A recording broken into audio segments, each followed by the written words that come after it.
দাদা হুজুর করে।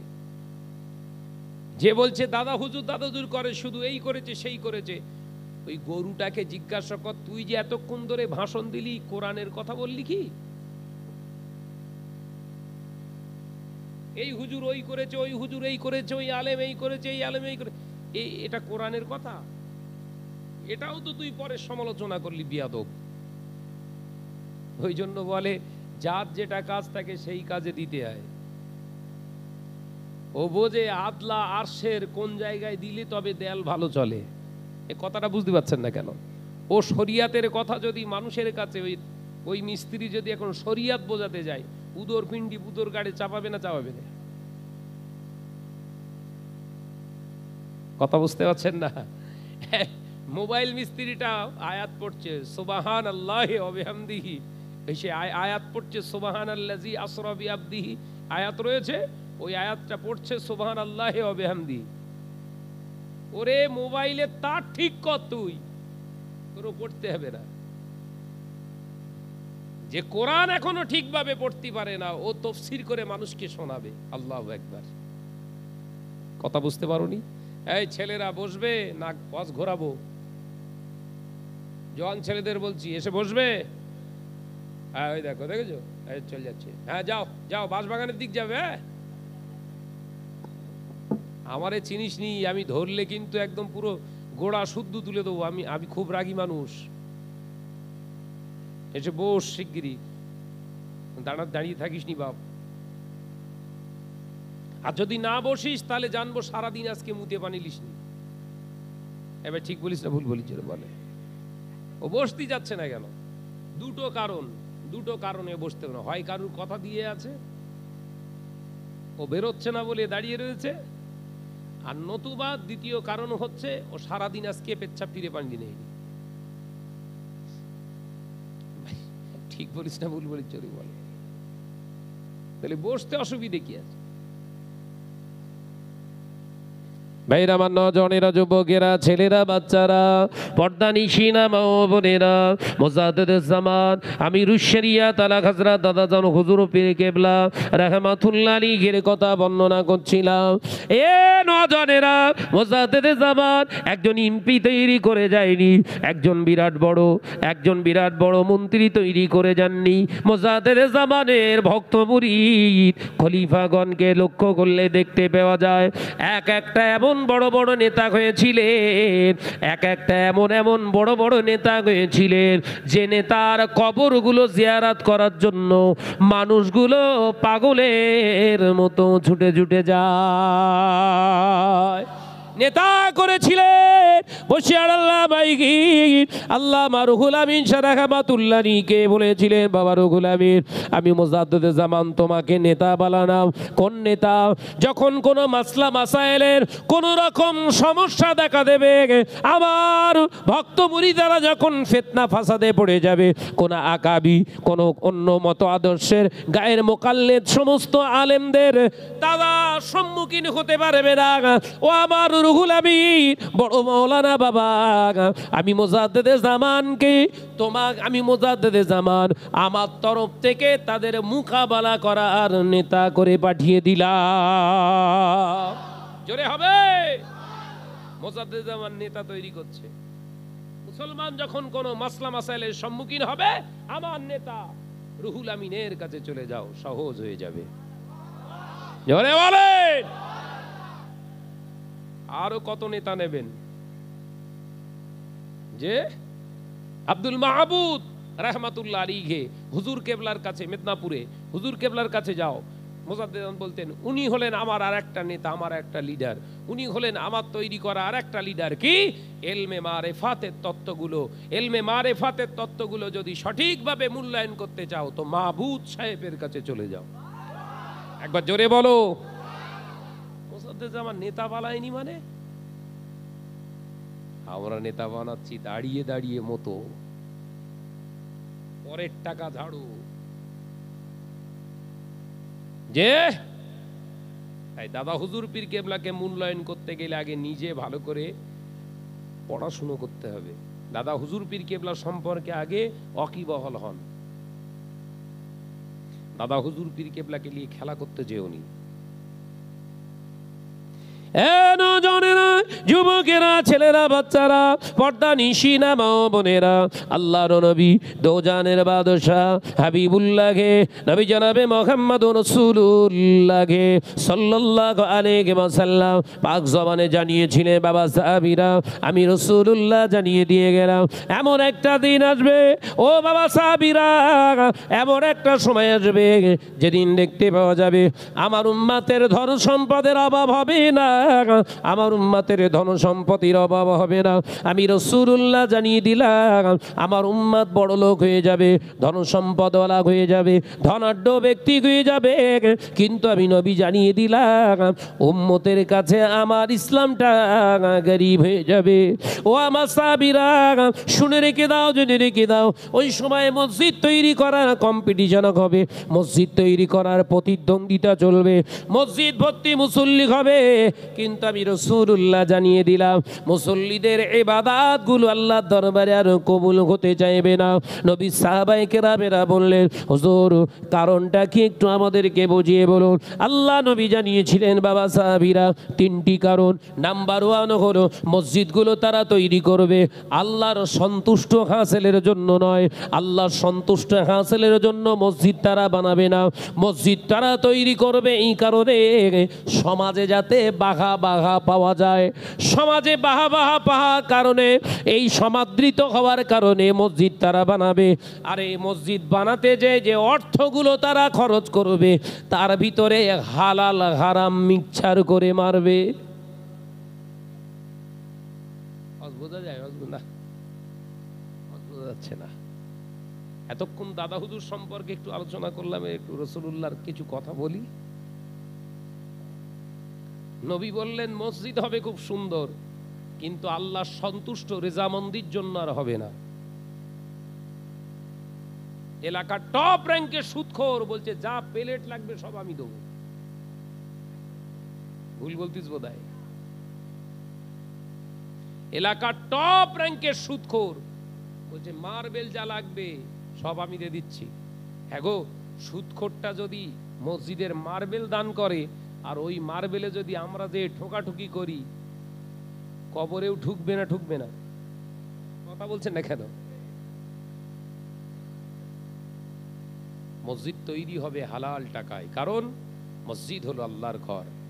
আল্লাহ শব্দটা যেমন পবিত্র, মসজিদটাও হবে এরকম পবিত্র। একবার জোরে বলুন, একবার জোরে বলেন। মসজিদটা বানাতে হবে এরকম পবিত্র। পবিত্র মানে হালাল টাকা, অর্থ থেকে, মাল থেকে বানাও। সেটা যদি টিনের আটচালাও হয়, টিনের ছাউনিও হয়, কিংবা কলার পাতাও যদি হয়, নারকেল পাতা দিয়েও যদি হয় তো হোক, পেপারের ছাউনি হয়তো হোক, ওটা যেন হালাল টাকার উপরে হয়। ওই হালাল টাকার নিচে সেজদা করলে আল্লাহ খুশি হয়ে যাবে। জোরে বলুন, জোরে হবে না? আগেকার, আজ থেকে 25-30 বছর আগে মসজিদে ইলেকট্রিক লাইন ছিল না, তাই তো নাকি? এই কথা বলছেন না বাবাজি? মসজিদে ফ্যান ছিল না, পাখা ছিল না। ওই সমস্ত মাটির মসজিদে, টালির মসজিদে, কর্কেটের টিনের মসজিদে নামাজ পড়ে আমাদের দাদুরা, আমাদের সব মুরব্বীরা আল্লাহওয়ালা হয়ে দুনিয়া থেকে চলে গেল। আর এখন এসির ভেতরে যে নামাজ পড়তেছি মন থিন্নি, গা ঠান্ডা হচ্ছে, মন গরম। এই কথা ঠিক না? বুঝতে বলে ভুল বলছি বোধহয় নাকি? আরে এসিটা দান করেছে কি আগে খোঁজলে? বললি তো শাহনাজ খারাপ। এসি দান করেছে কে? 1 নম্বরের ঝাড়া পাটি। ও দিয়েছে দুটো এসি। দুটো এসির দাম 80,000 টাকা। দুটো এসি এয়ার কন্ডিশন লাগিয়ে দিয়েছে 80,000 টাকা। মিস্ত্রি খরচা 5,085। ব্যাস। চাচা আগে জমাতে 2 মিনিট আগে যেত, আর এখন সেই চাচা আজানের 15 মিনিট আগে গিয়ে বসে দোল খাচ্ছে। ভুল বলতেছি? ভুল বলতেছি? পাকামো পেয়েছো? পাকামো পেয়েছো? প্র্যাকটিক্যাল। যে 15 মিনিট আগে যে দোল খাচ্ছে। কচির মা জিজ্ঞাসা করছে, হ্যাঁ গো তুমি তো এত তাড়াতাড়ি যাও না মসজিদে, এখন এত তাড়াতাড়ি? বলছে পাগল, এ বাবাতে মন লেগে গেছে। হ্যাঁ, এ বাবাতে মন লেগে গেছে না, ঠান্ডায় মন লেগেছে। আরে বাইরে 30 ডিগ্রি সেলসিয়াস আর ভেতরে 17, ও আর বাইরে বেরুতি চায়? হারা বিশ্বনবীর হাদিসটাকে ভালো করে বোঝার চেষ্টা করো। এ নওজওয়ানেরা, যুবকেরা, ছেলেরা, বাচ্চারা, পর্দানিশিনা মা ও বোনেরা, আল্লাহ নবী জানালেন মসজিদ ভর্তি মুসল্লি হবে, মসজিদে নামাজ আদায় করতে যাবে আমার উম্মাতিরা, কিন্তু মসজিদে যখন পা রাখবে বিসমিল্লাহির রহমানির রহিম আল্লাহুম্মা আফতাহ লি আবওয়াবা রাহমাতিক, এই দোয়া তারা পড়বে। এই দোয়ার মানে হলো, হে আল্লাহ, হে আল্লাহ, আমার জন্য তোমার রহমতের দ্বার উন্মুক্ত করে দাও, খুলে দাও, আমার জন্য তোমার রহমতের দরওয়াজাটা উন্মুক্ত মানে খুলে দাও। আল্লাহর কাছে দোয়া চাইলো, অথচ আমি রাসূলুল্লাহ জানিয়ে দিলাম মসজিদের ভিতরে যে তারা দুনিয়ার কথায় ব্যস্ত থাকবে। মসজিদগুলো অধিকাংশ এখন কি ক্লাব ঘরের মতো করেছে না করেনি? কথা বলছেন না কেন? ভেতরে ঢুকে কি, ভাই ভালো আছিস, কালকে যেন আমডাঙ্গায় কি করছিলি, ওরে জুতো দিয়ে মাথায় মার। মসজিদে ঢুকেছে নামাজ আল্লাহর ইবাদতের জন্য না কথা বলতে? আরে শাহনাজ ভাইয়ের ভাষা ভালো না, খুব উল্টো পাল্টা বলে। বলি কেন সে আমি জানি, আমার আল্লাহ জানে। বলি যে কেন, সে আল্লাহ বেহেতার জানে। হ্যাঁ, শরিয়াতের মাসআলা হলো মসজিদের ভিতরে দুজন কথা বলছে, শরিয়াতের মাসলা, দুজন কথা বলছে, আপনি দেখতে পেয়েছেন। আপনি যদি বলেন ভাই মসজিদের ভিতরে কথা বলেন না, আপনিও মার খাবেন।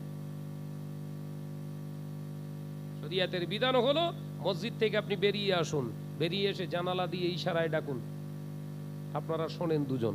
ওরা আসলো, আপনি বললেন ভাই মসজিদ হচ্ছে আল্লাহর ঘর, ইবাদতের জায়গা, দুনিয়াদারির কথা বলা এখানে নিষিদ্ধ, আল্লাহ লানাত, আল্লাহর অভিসম্পদ তোমার উপরে নাজেল হবে, অবতীর্ণ হবে, খবরদার মসজিদে কথা বলো না। বিশ্বনবী বললেন ওই কথাটা শুনে যদি ওই দুটো মুসল্লি চুপ হয়ে যায়, আল্লাহ পাক তোমার নামায় আমলে মুজাহিদিনদের সওয়াব দান করবে। জোরে হবে না? কিছু কিছু এরকম ফুটো মোস্তান আছে না নেই?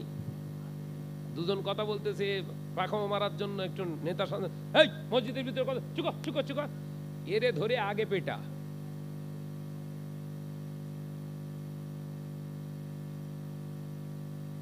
সাবধান হন। আমি আপনাদের ছোট ভাই, যতটুকু পড়ি বুঝেছি, মার কিন্তু ফাঁক যাবে না।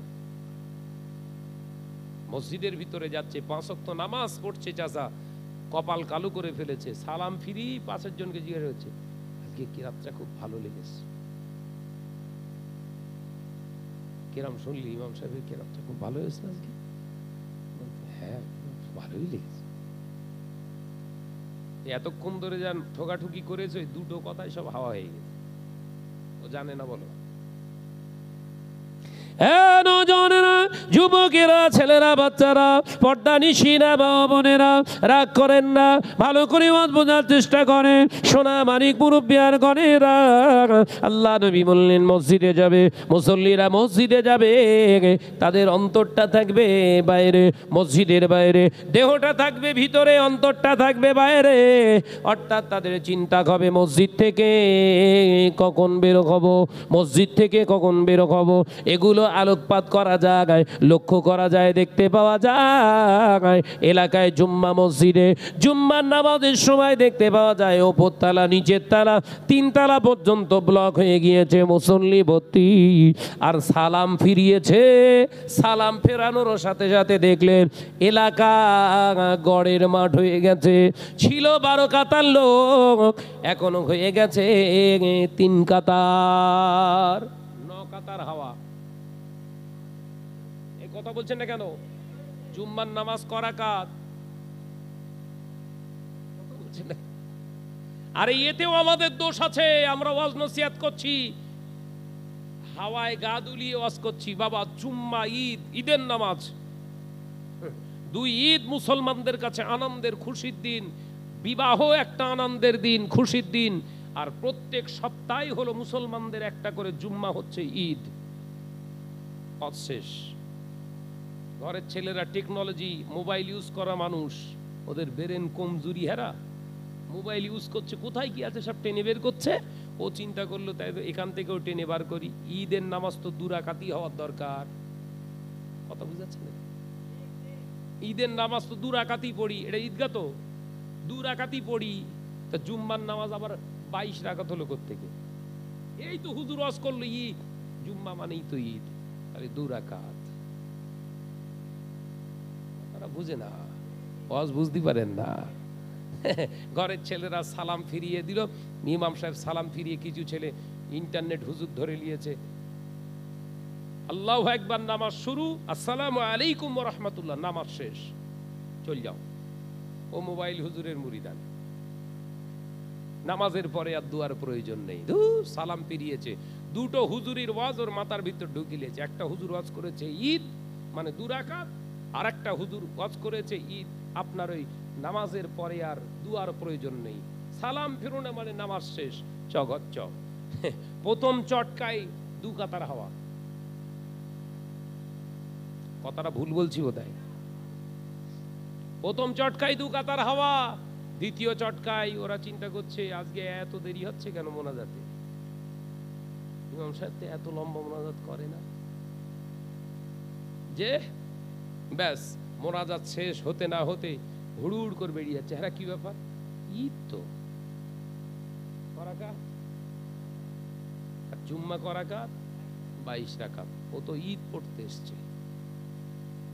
ওই জন্য সমাজে ওয়াজ নসিহত গুলোকেও আমরা যারা ওয়াজ নসিহত বক্তা হুজুর যাই বলি, আমরা যখন ওয়াজ নসিহত থ্রো করব মানুষের কাছে, আগে ওই ওয়াজটাকে, ওই নসিহতটাকে নিজে অনুধাবন করার চেষ্টা করব, তারপর জাতিকে উপহার দেব।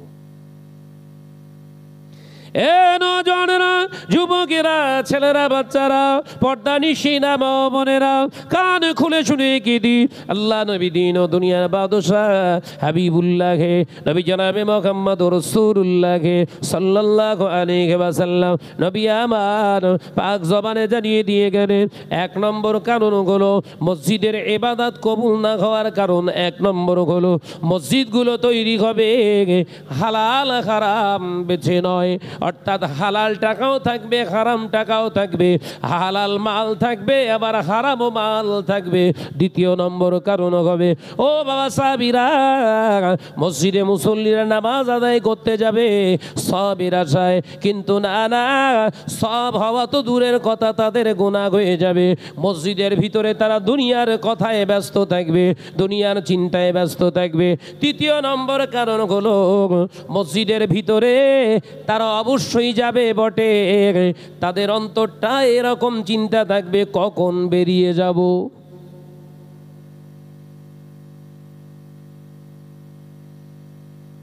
আলোচনা বুঝতে পারছেন? তাহলে মসজিদে কিভাবে যেতে হবে, কোন মসজিদে যেতে হবে, যে আমার সোনার মানিকেরা, ওই জন্য মসজিদ নির্মাণ করতে গেলে, মসজিদ যারা নির্মাণ করতে যায় তাদের দেখে মসজিদ তৈরি করা যাবে না কিনা তারপরে তাদের রায় দিতে হয়। একদল ছেলে, জওয়ান ছেলেরা বললেন, হুজুর দক্ষিণ পাড়ায় মসজিদ, ওরা ঠিক, আমরা অত দূর যেতে পারছি না, আমরা এই পাড়া করো সওয়াবের কাজ। হাওয়া মেরে দিল, মসজিদ তৈরি হওয়া মানে জলসা বাড়লো। কথা বলছেন না কেন? দক্ষিণ পাড়ার ছেলেরা মসজিদ তৈরি করে ফেললো, 20টা ছেলে মসজিদ তৈরি করলো, 20টার ভেতরে একটা নামাজি, 19টা ভুয়া, পুরো ভকাস ডিম। কথা বুঝতে পারছেন না? আল্লাহ আমাদের সকলকে খাতেমা বিল খায়ের নসিব করেন, বলুন আমিন। আরো জোরে বলবেন না আল্লাহুম্মা আমিন।